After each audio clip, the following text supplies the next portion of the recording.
Alrighty, ladies and gentlemen, welcome back to the Quaddie Poddy. Cashy joined by Nicko. How are you, mate? Doing well, mate. Doing well. Racing's back, man. It's good. Oh, it's back in a big way. It was a bit of a tease last week. Wasn't really there, but this week it's definitely back. So a lot of good horses running around, that's for sure. Looking forward to it. So I'm ready to get straight into it, man. Mate, last week it was back in Melbourne. There was a couple of really good horses running around, which we'll talk about in a minute. But it's back in Sydney, and we are Sydney boys through and through. And boy, oh boy, do we have some races to unpack. Light Fingers Stakes, huge. Apollo Stakes, even huger. And then we'll touch on Melbourne as well. The Lightning Stakes, the Group 1 of the day, the tip-off race of the day. Probably slightly less huge than the Apollo Stakes, but still stacked to the absolute gills down there in Melbourne. So we've got a lot to touch on, but let's touch on last week. We had 3 winners on the day. While some people will say it's pretty skinny considering the amount of tips we gave out, one was at $14, one was at $6. So already if you're staking, $10 on at the jump, you got $200 in your bank account right there. Then you had Point and Shoot, which, no prizes for the price there, but we also had the Quinella in that race.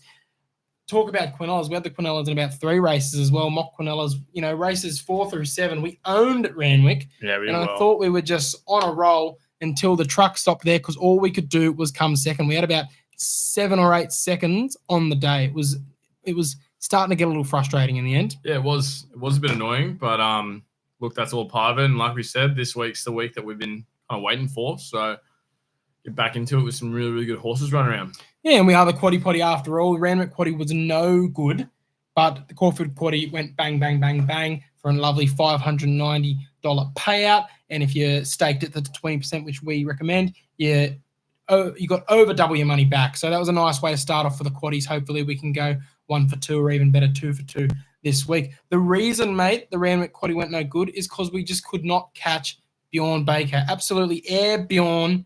He is absolutely killing it right now. Yeah, he's smashing it. A lot of his horses doing really, really well. So definitely something to look into, punters, that he's got a stable at the moment. It's doing absolute bits for him. So keep in mind of that when we're doing some tips today. We might be leaning towards him if it's a 50-50 call. He's just flying right now. You got to back him. So. I certainly am. I believe I saw a stat on the weekend that he had about 18 of his last 50 winners had won, which has increased since. Obviously, this was before the race on Saturday had begun. And then I believe only like 12 out of the last 50 runners hadn't run in the money or hadn't run in like the top 4. He is just turning these horses around. He's had horses that have dropped off cliffs like She's an A-Lister, Iron and Merc, Disneck. But lately, he's turned them around. They're brand new horses. And then he also has just a stable of stars coming through. Point and Shoot.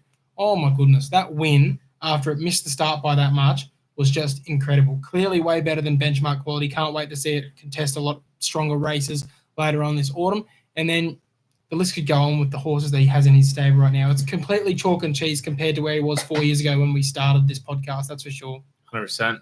Other things to touch on, really the only other main thing to touch on is Mr. Brightside went down. Another Will got him. Another Will was able to pass him in that 100 metres. I was watching it on my phone with my girlfriend. Shout out Miss Mock. And, I'm guilty of it as well, going the early crow. But she went the early crow like 150 metres out and said, it's home. And I turned to her with just utter disdain in my eyes. I was like, don't you say that because it's so far from home. It's not funny. It's plodding. It needs the line because I could see another Will coming and Mr. Brightside starting to slow. And he tried to dig but just couldn't dig enough. And another Will got the chockies.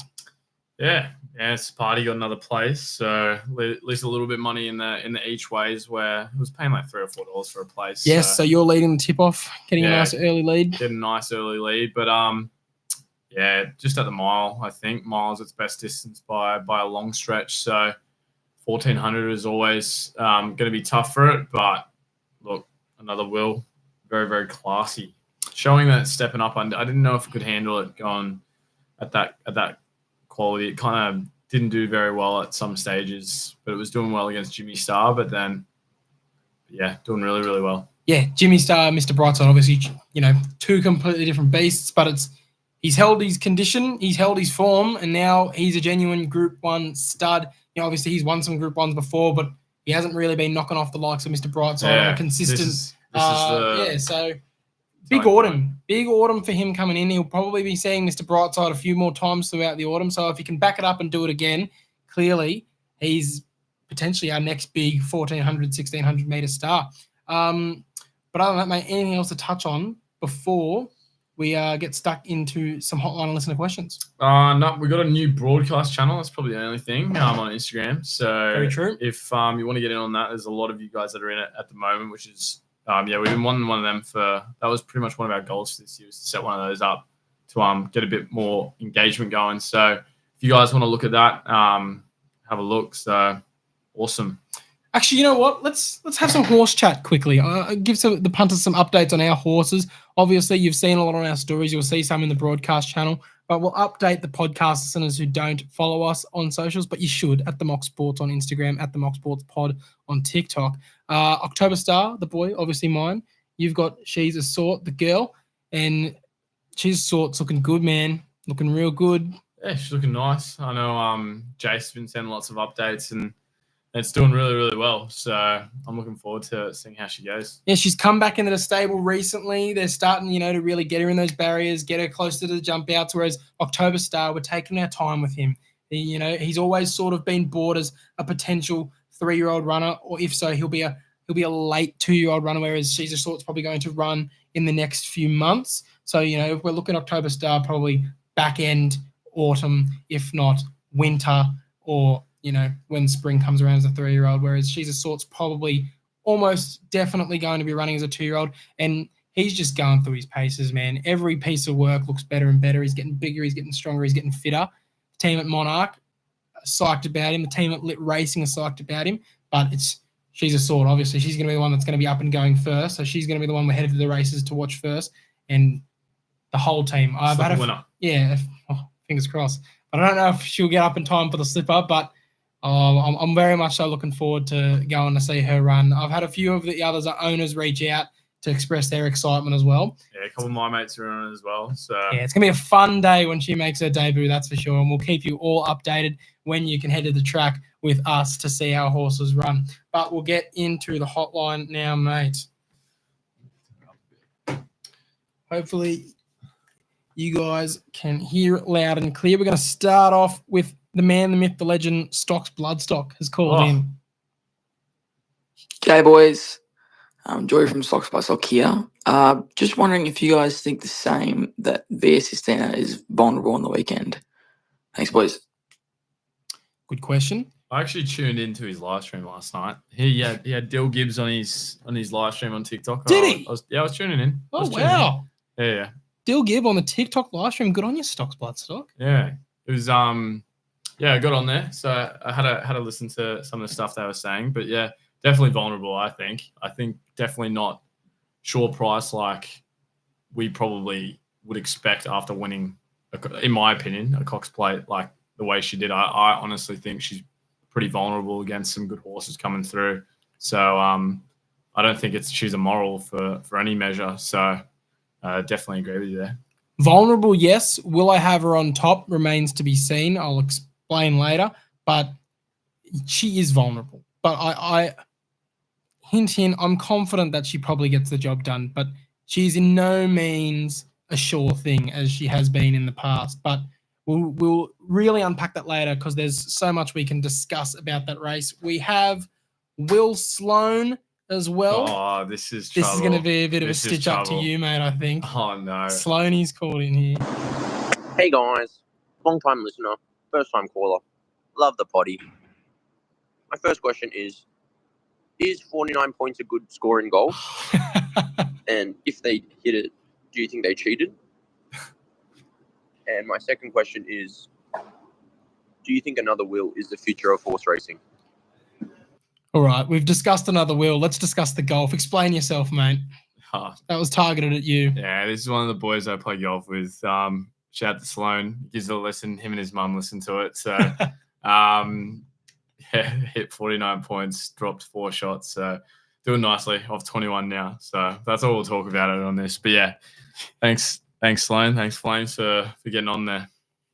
And then to finish us off, we've got Enzo Herman.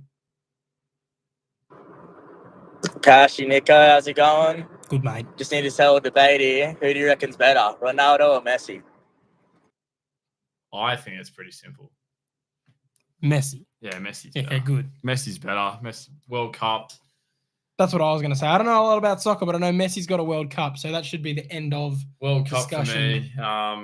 I think that takes it, and then also, I don't know. I feel like imagine Messi was Ronaldo's size, what he could do as well. Like that's me personally. I'm not a big soccer guy, but you know, to put it in AFL terms, when it comes down to who's better than who, it's you look at flags, unless they've been like criminally robbed of flags. Same with NRL, like unless you're Nathan Hindmarsh, Brownlow medals or Marcus Bontempelli.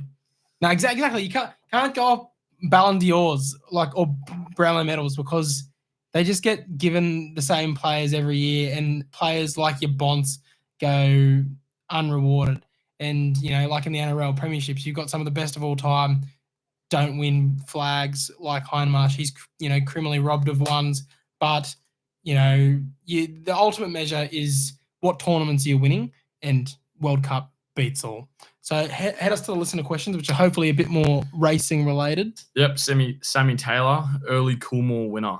# Cashy's race. Fucking oath it's Cashy's race. I think I've only lost it once out of the 5 times I've had to tip it. I own that race, mate. Look, impossible to tell because obviously the 2-year-olds need to turn 3 and you've only seen these 2-year-olds run a maximum of 4 starts. Just out of the ones who have run to date, without saying the obvious, Wodaton, Peloton, who's running this weekend, looks pretty sharp. But again, a lot of water to go under the bridge before we get to the Coolmore. Speaking of the Coolmore, I think we dominate those races. I'm the boys. Coolmore Stud Stakes in the spring. You love a Coolmore Classic in the autumn. Yeah. You've tipped most of those winners like Crone, Espiona. Crone at good value as well. Yeah, Crone at $25. You get the Coolmore Classic more times than you don't. So we love a Coolmore race. Yeah, 100%.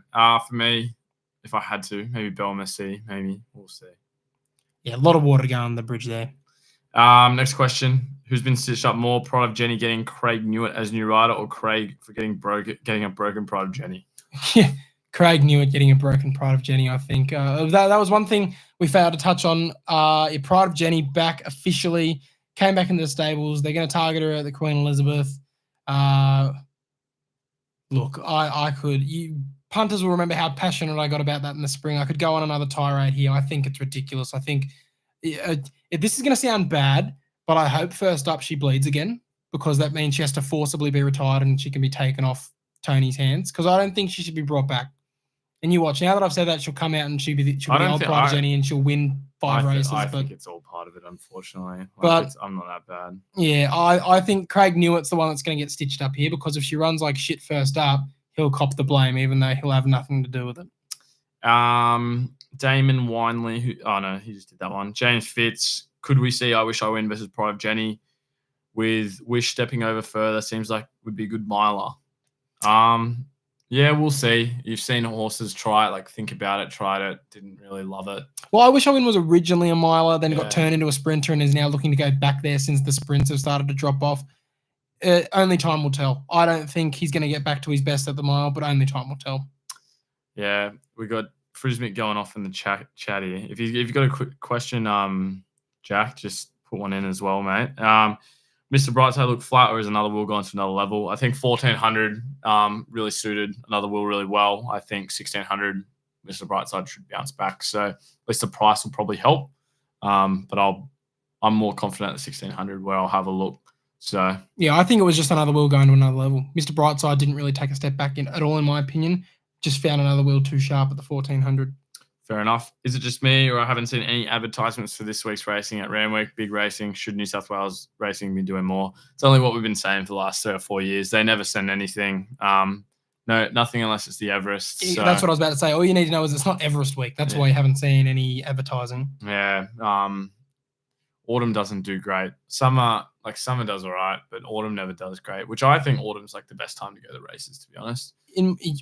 I agree. Because it's good weather, but it's not too hot. Summer gets just too hot and it's just too packed. I think autumn's good racing, but in saying that, I like watching spring races better than autumn races, obviously, because there's some probably better racing in there. But in terms of a day out of the races, I'd probably say autumn's probably better. So Yeah, I they don't know. could do so much better with the advertising around the races. That's it. I think we have a couple more. I'll have a look to see on this bit. Frismix said, while you look for that, which jockey rides most Group 1s this autumn?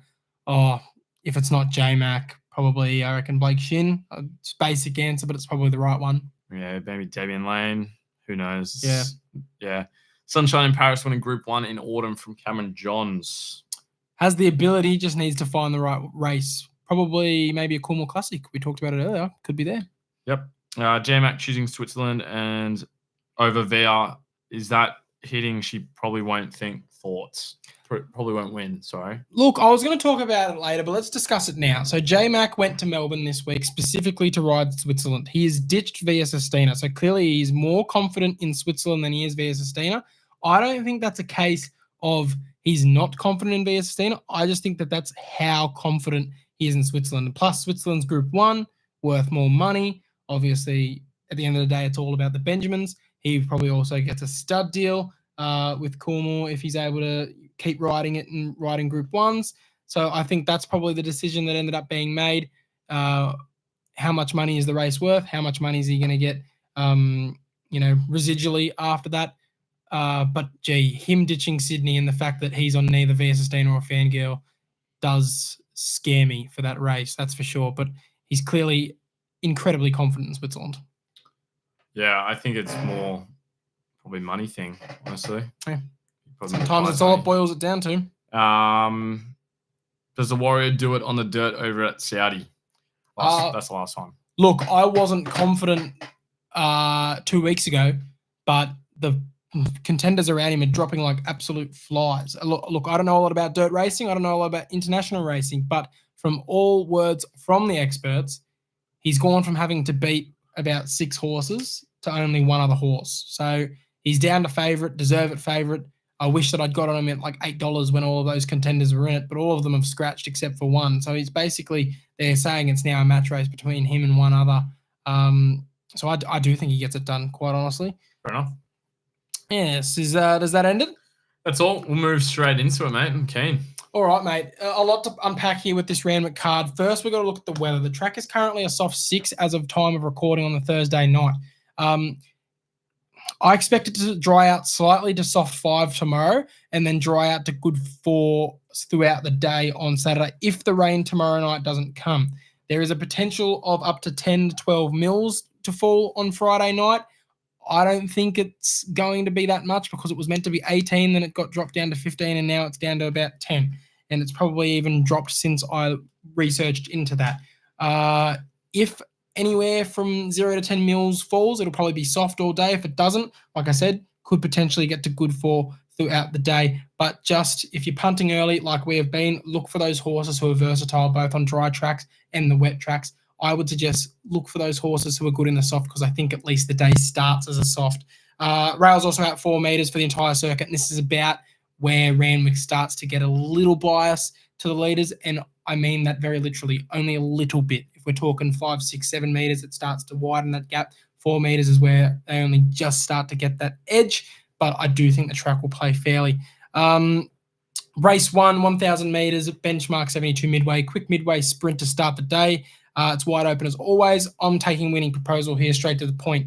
Does need to turn the tables to the tune of 3 lengths on the current favourite, Catch the Glory, but I think she'll take a lot of fitness from that last start. Go back to spring. She was running against Gatsby's. She was running against Manal. Also, not finishing that far off them. So you'd think that that's great form for a midway, $5, $52 to place. Winning proposal. I'm going Zachy Lloyd first here. All Too Lucky, 13th barrier, $12, $3.40. Looking nice here. It's going to start off a really, really nice day with us. We're also doing another live stream this weekend on Dabble, which is awesome. If you want to check that out, it'll be about 1 o'clock, which is pretty good. Race number 2, we've got the Highway, 1,800. Probably the only race of the day I'll be staying away from. You see the favourite got up last week, so I'm going somewhere thereabouts again, and it's going to be another Zach Lloyd horse here with Tapper Kick, $5.50. 2 third places, just been out of it, but it's going going to come in here nicely, I think. So third up, going to be peaking, doing well. Highway, tap a kick for me. Mate, great minds think alike. Tap a kick, finds a winnable highway. Strong late a couple of weeks ago, jumps up in distance. Yeah, and also something that you didn't mention, Lloyd rides at a 23% win rate for the Massera camp. So all signs point to a good run from that horse. So tap a kick is mine, and hopefully it runs well. Usually when we get on the same horse, it's there or thereabouts. Race 3, the 1100 meter Piero Plate. Now, this is an interesting one I want to discuss a little bit here. It's 2-year-olds, of course, so anything can really happen. But this is one of the first 2-year-old races that we've seen the majority of these horses go to the races, so we at least have a sense of how much ability they do have. You have Peloton as the firm favourite. I mentioned that horse earlier as potentially a Cornwall horse, but again, take that with a grain of salt. It's a long way away. He blitzed the competition first up. He's also out of Watton Bassett. I've said multiple times that I really like Watton Bassett horses because these kids are just killing it right now. You've also got proven winners like Shag and Comedy. They're both at backable odds. But I spoke last week about United States. He's my bet for the size and the Champagne Stakes. And I just think he's going to get better and better every start, the further and further he gets out. He might just find them a little too sharp here again at the 1100, but I just can't let him go at $5.50 compared to Peloton's $2.50 there. I just think there's a little bit of an edge there odds-wise. And if I'm talking edge with the odds, if you like United States, which I do, you might also like Nordic Viking, who had a very similar run to United States last start. He was really strong through the line and was, really getting going late. So he's going to also like the jump to 1,100 meters. But he's currently sitting at $18 to win, $3.75 to place. So if you like him, punters, fire away, in my opinion. It's a big price edge there. United States is $5.50. Nordic Vikings, $18 coming out of the same race with same identical runs. I might even have someone on the place myself, and I'll put him in the exotics. But my main tip, I'll have United States on top. I'm going Comedy, I think. Joshy Parr, first win was pretty impressive. Had a bit of a break here. Should be nice. $9.50 is juicy odds for me. So Comedy is going to be my tip in the third. I will say, I reckon our slipper winner will come out of this race. That's a big call. It's not outrageous, but it's not outrageous, but it's a big call considering the current slipper favourite's not here. Yeah, I think I think the winner will come out of this race. Not necessarily the winner, but it'll come out. Someone that races in this will end up winning the slipper. So wait and see. Race number 4, the benchmark 88 at the mile here. This is a pretty tough one here, punters. There's a couple of different ones that I don't mind, but I'm going to go with Headley Grange here. 18th barrier is probably the only issue. It's been pretty nice this prep. Hasn't been falling out of the hasn't come worse than second place. Sorry. Joe Pride train doing really well. $9.50 is the price that I can have. Its wins before that were doing pretty well. Should be nice here again. So Headley Grange, $9.50.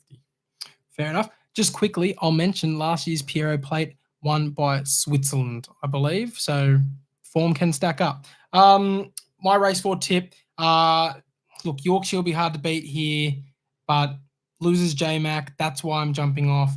Madatsu to sweep them late and nab them closer to the line here. Nash needs to be really proactive to ensure it doesn't get trapped too wide from that barrier. Also, the fact that he doesn't get too far back from that barrier. But at $26 to win, $5.25 to place, I cannot have at least $5 each way on him. He is a proven performer at both the distance and this track. Only query is he's never seen soft, but he has solid heavy form, so it shouldn't be too much of an issue. Madatsu each way for me at a big price. And why not? I love the Quinellas last week. I'll play another one here, Yorkshire and Madatsu Quinella. Cool. We move to race 5 here, and I'm going to yap a bit for this one as well, the 1,200 meter Group 2 Expressway Stakes, because boy, oh boy, Nick, this is where we mark.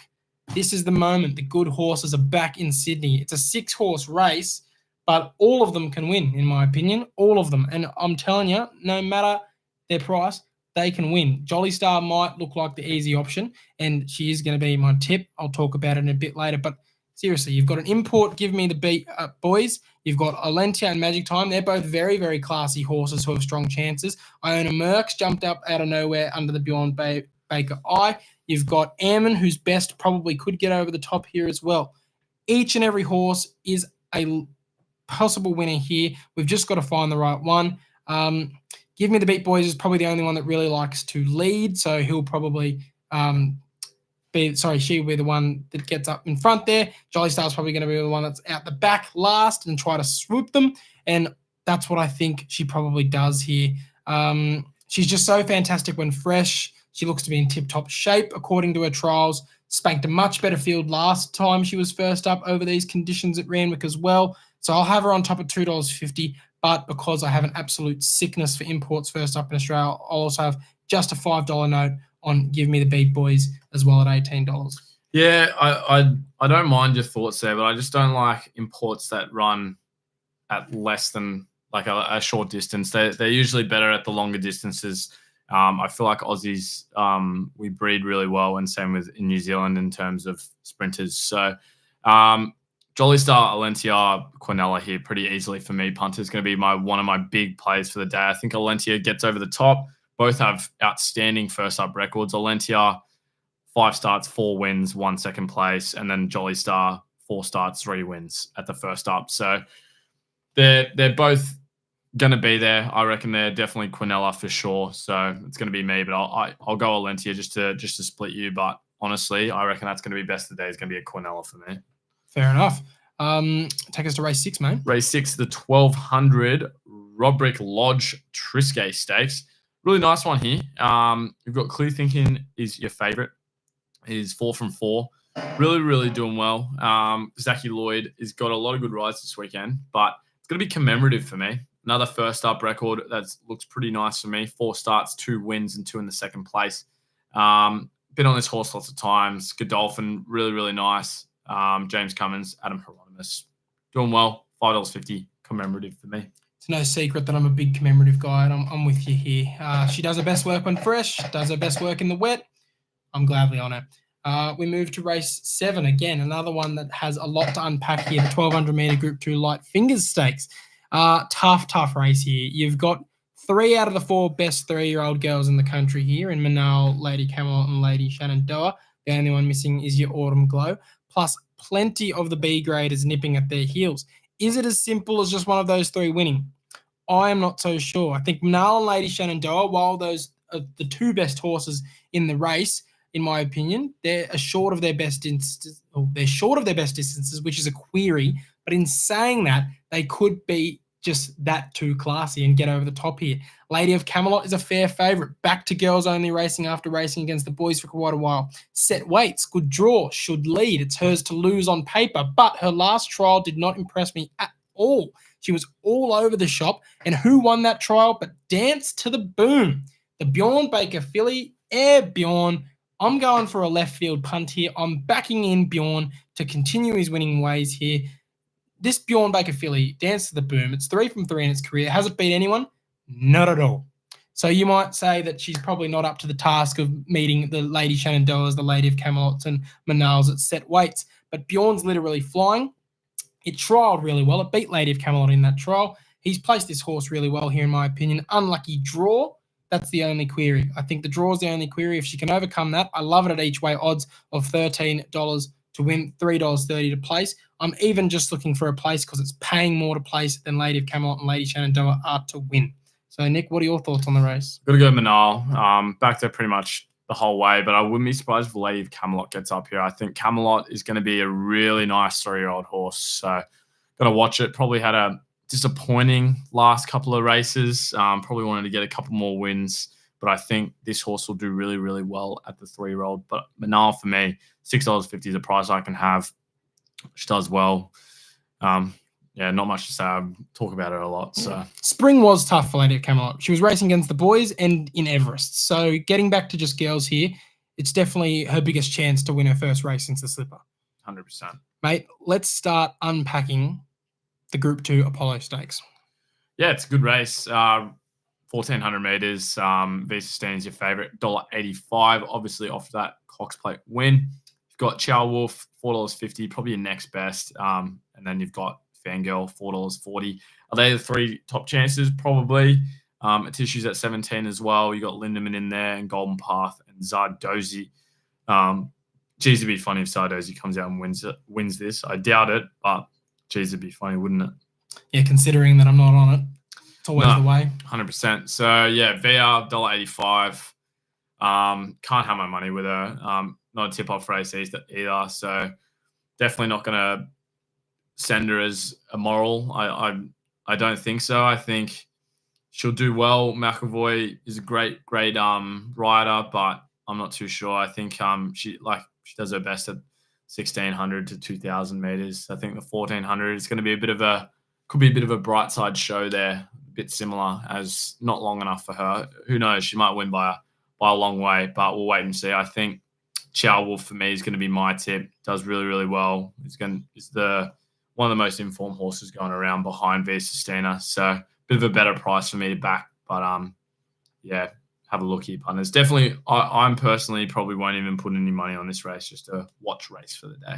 I'm 100% with you because Stocks Bloodstock asked a great question earlier. Is Via Sistina vulnerable? Hell yes, she's vulnerable.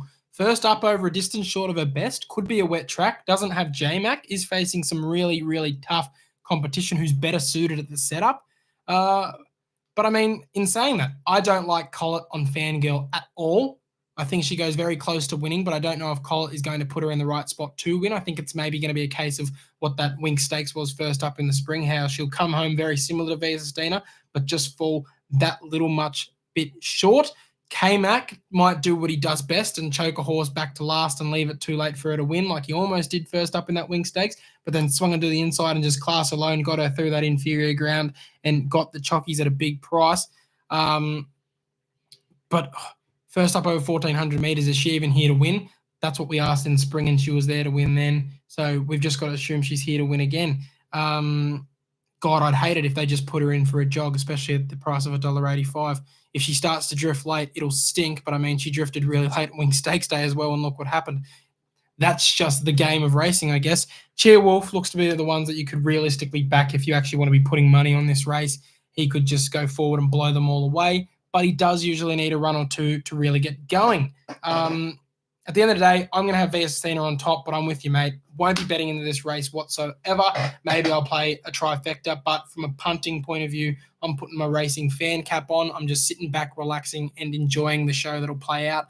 Only interested in putting money on a nose if Via Sistina goes above $2. But at the moment, I'm just going to be watching. Fair enough. Race 9, 1,300 metres, benchmark 88. Back down to earth quality-wise, and I'll just be straight to the point. I've yapped a lot. Disneck, gone to another level this prep. Class horse the field. The apprentice gets some weight off him. Should run well. Happy to take him at the juicy odds of $7.50 to $2.40. I know the distance and the conditions are a query, but he's gone to another level with Bjorn this prep. So, Air Bjorn again in the 9th. Fair enough. Going with something a bit different here, and it's going to be, where is it? I've just misplaced it. It's going to be a bit of a roughie. It's going to be Perfect Thought, Molly Burke, $23. Going with something a bit different. I didn't mind Disneck with you, so I thought I'd go something a bit different. $23, Perfect Thought. And then we'll head over to the last, benchmark 78, 1,400 meters. We have a pretty tough one here. You got another Bjorn Perfumist, $2.05. Obvious chance here. Bjorn's absolutely flying, like we've said multiple times in this podcast. But it's going to be more territories for me. $8.50, $2.40 for a place. First up here, Zachy Lloyd gets another ride for me, another tip. So it's going to be that for me.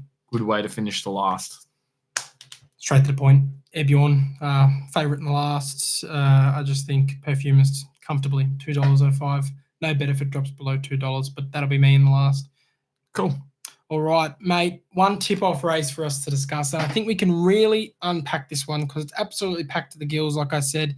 The 1,000-metre Group 1 Black Caviar Lightning Stakes, race 8 of Flemington. Take us through the field, mate.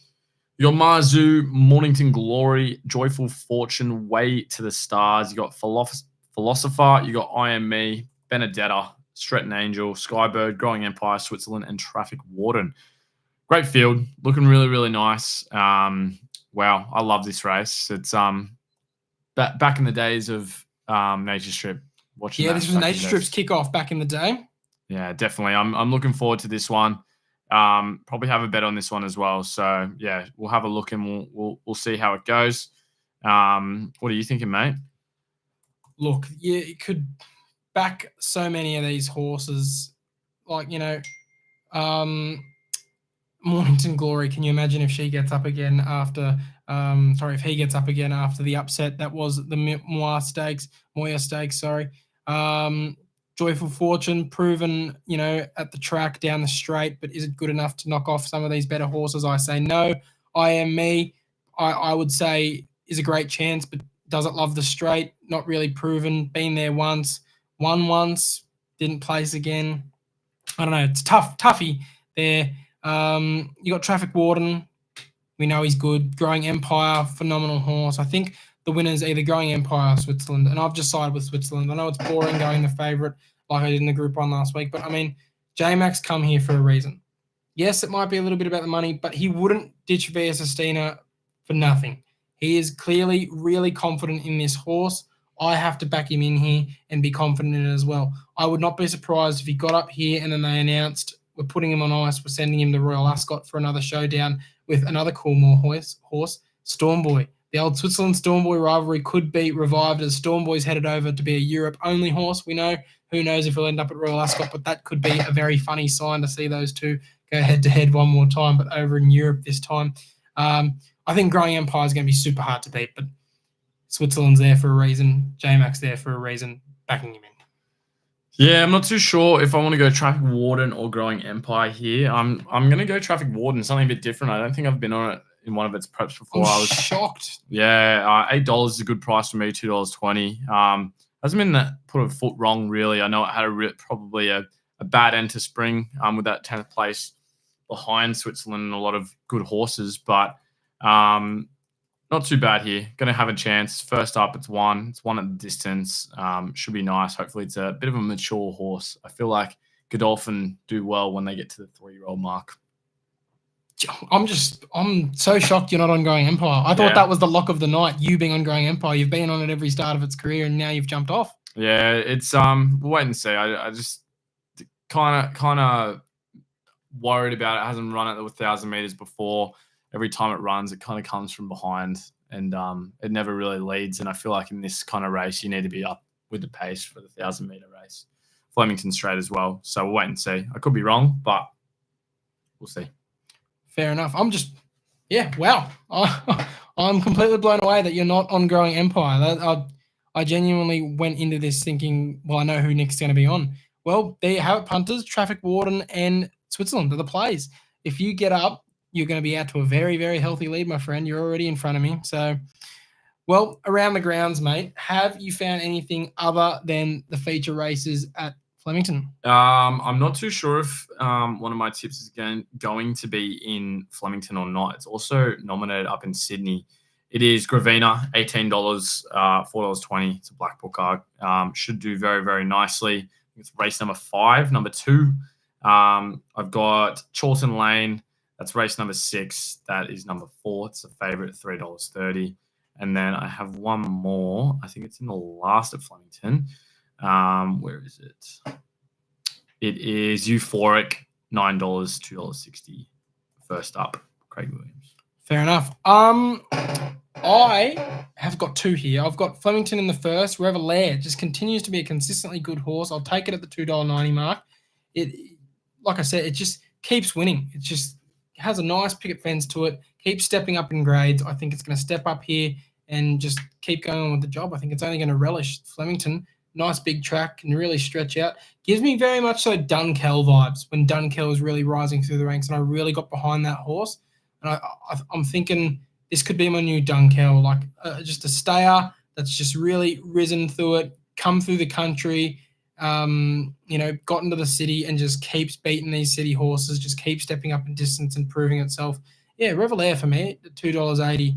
In the first at Flemington. And then we'll go Flemington race 6. I'm going against you. You had Chawton Lane. I do like Chawton Lane, but I like Rise at Dawn even better. Just consistent as ever horse. I have to be on him here at $4.80. I can't let him go around without me. If you look at his stats here, he's, never missed the Quinella at the track. He's got 2 from 3 wins at this distance. He's only missed the trifecta twice in 8 starts on a good deck. And, Mickey D's had 2 starts on him for 2 wins. I just think Rise at Dawn will get the job done and make it up to the Hayes boys for Mr. Brightside going down last week. Those colours for the Hayes boys, I think, will be in the winner's circle this week. So those are my 2 at Flemington. Cool. All right, mate. Before we go to the best bets, of course, we hit 1 last week. Let's try and hit 2 this week. we have got the Quaddies. Randwick got race 7, Lady of Camelot, Manal, Lady Shinoda, Dance to the Boom. I'll do the numbers at the end. Race 8, you got Ceolwulf, Fangirl, and Sistina. Race 9, you got Disneck, Sunshine in My Pocket, Perfect Thought, and Bunker Hut. Race 10, you got Perfumist, Step Aside, More Territories, and Panic. So that's race 7. That's 1, 2, 3, and 12. Race 8, that's 1, 5, and 6. Race 9, that's 1, 4, 7, 14. Race 10, that's 6, 7, 9, 14. $50 gets you 26% this week. Yep. Doing really well. Gone a little bit skinnier in this one, just the 3 in race 8, because we don't see anyone out of those 3 getting up. Maybe a Tissue, maybe Zardozi. We'd hate to miss out on the Quaddie there if they do, but confident those 3 get up. But we've gone the traditional mock 4 on each leg for Flemington. Tell us all about it, mate. It's not coming up for me. You're going to have to do it, mate. Okay, I'll read through it. We've got in race 7, we've got Royal Insignia, we've got Gold Rush Guru, we've got Scary, and we have got Feroce. Okay, so the numbers for that race will be 1, 3, 11, and 6. So 1, 3, 6, 11 in the first at Flemington, race 7 there. Race 8, we've got Growing Empire, Switzerland, Traffic Warden, IME, 6, 10, 11, 12. Race 9, we've got Captured by Love, Killycap, Another Prophet, and Good Sort. So that will be 1, 2, 5, and 8.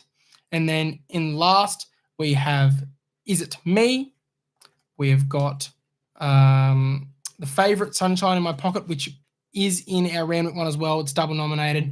We will update that if there are scratchings like we had to do last week. Make sure to go to the double account to see where that is. You said you had one in the last at Flemington? Euphoric. Euphoric, yes. Number 7. So we've got Is It Me? Euphoric, Sunshine in My Pocket. And you know what? I've put this in as a bit of a funny ha-ha, but I wouldn't be surprised if he actually gets up here. Kappa 39, Warwick Kappa's runner in the last at Flemington. He's finally starting to find some form. I thought it was an absolute donkey, but this prep, he's found a couple of wins here.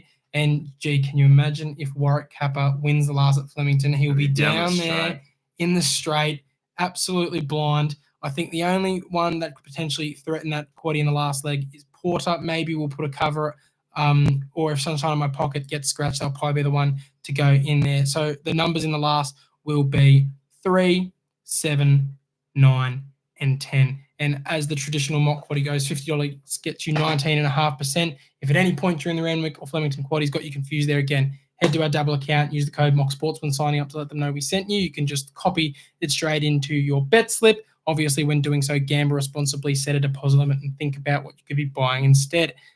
All right. Best bets around the country. Geez, our best bets were something licked last week. A couple of seconds, a couple of runners up. Actually, yours came third, mine came second up, but were fantastic runs that didn't get rewarded with wins. Let's try and find some wins this week. If you're having one bet around the country, who was it and why? Yeah, Box Cornella. It's going a bit different. Jolly Star and Alentia, I think that's pretty safe for me. It's a bit more value, I think. I'm not too sure which one wins, but I'm pretty confident that those two will be the top two. So we're going to go Box Cornella, Jolly Star, and Alentia. That's number 5 and number 6 in race number 5. An exotic best bet. Interesting. Let's see if it pays off. Bold strategy, Cotton, as a wise man once said. I'm just going to have to go Switzerland. Again, I'm going down to Melbourne for my best bet. I talked at length about it. J-Mac went there for a reason. Switzerland's here for a reason. They're here to win and make a big statement, and I think potentially head off to Royal Ascot. That's just the theory that I have gnawing at me in the back of my mind. Like I said, Growing Empire will be very tough to beat, but I just think Switzerland gets the chockies, and I'm confident in that. So Switzerland, for me, in the Lightning Stakes is going to be my best of the day. Awesome. All right, mate. Like you said, we've mentioned it a couple of times. Dabble, we've got a live stream this Saturday. Jump in at 1 o'clock on the Dabble app. You'll be seeing me and Nicko doing some bets live, having some fun with the banter channel, and yeah, having a good time. The last one was good. We tipped a couple of winners. Hopefully we tip a couple more this weekend as well. Other than that, anything else to say to the punters? Best of luck, guys. Racing's back. It's going to be awesome. So good luck to everyone. Hopefully we can win some money for you guys. And yeah, we'll see you guys next week or on Saturday if you want to tune in with us. See you guys then. Let's go.